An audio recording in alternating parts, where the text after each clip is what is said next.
Well, happy Sunday, Tennessee Valley. We're waking up to another cool start out there, but it's not as cold as the past couple of mornings. Right now in Chattanooga, we're sitting at 42 degrees. Let me show you some of the numbers in your neighborhood because we do have some cooler numbers out there. 37 in Dalton, 38 Calhoun, 36 degrees currently in Cleveland, 37 in Dayton. So notice the cooler temperatures off towards the east. The farther west you go, we've got some 40s. Look at Altamont right now at 44, 43 degrees in Lafayette. So there is some warmer air trying to move on into the area. Now, the winds are fairly light, if not calm right now, which is not necessarily good news, but is some good news. And here's what I'll kind of explain that here for you in a little bit. And it all has to do with these fires that we have out there across the area, right? And so all these little red spots you see on the map, that's where we have those active wildfires going on right now. So over northern Dade County there, right over northwestern Walker County, we've got a small one now just to the west of Dunlap and one near the Dayton area. And that's creating some of the smoke and haze across the area. So as the winds stay calm,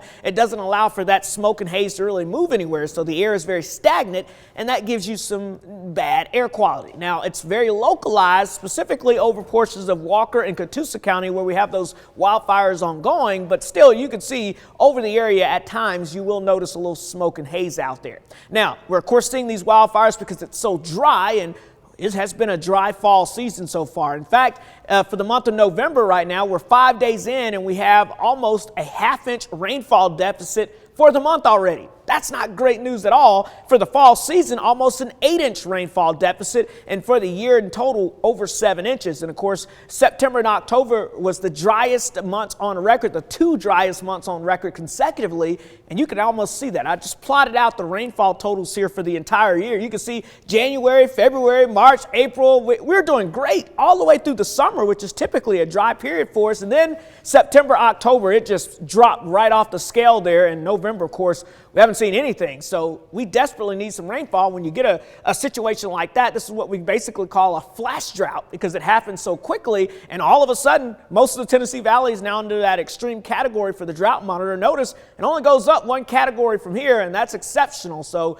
we don't want to be exceptional in this category, but we may actually do it as we get towards this week. So high fire danger because of the drought. That's one of the main effects that we're seeing out there, the lawns, the gardens, and the farms. But the fall foliage is actually not doing too bad because we're not seeing the rain and the wind that's helping to blow a lot of those leaves out of the way there. And of course, the low water levels in the creeks and streams, and that's starting to affect certain fish and animals that are feeling the impacts. I actually had a friend who actually had to move some fish from one of their lakes, which were drying up, to a neighbor's lake or pond there just because it was drying up there.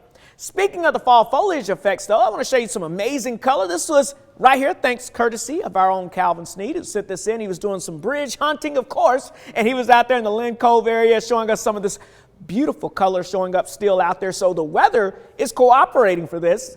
Now, rainfall, we need some rain, though, desperately, but look at this map. This is actually an improvement over the next 7 days. Notice we're seeing totals in that quarter to a half an inch potential as we get towards the next 7 days. But that's probably going to be towards the end of the next 7 days.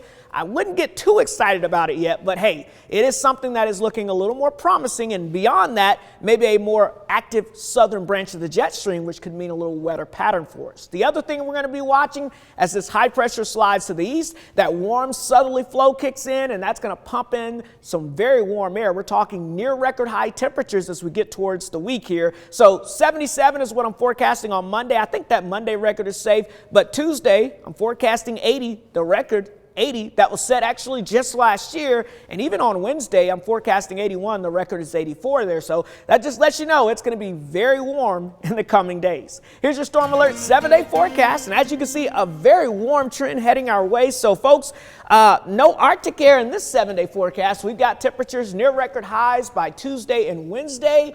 And Calvin, fingers crossed, we may see a little rain. Sadly, it will be likely on a Friday and Saturday, which we don't want to see. But we sure do need the rain, so I guess we'll take it whenever we can get it. It just makes me stay in. Yeah, so that's fine. True. It can rain on the weekend. If you stay in, then we can't get those great pictures there of the fall foliage. This is true. Bridge hunting. Had a blast up there at Lynn Cove Viaduct. It's on the Blue Ridge Parkway. Okay. Just under Grandfather Mountain. I've never seen so many different colors. Wow. That is the place to go. Oh, my goodness. For fall colors, my goodness. Yeah.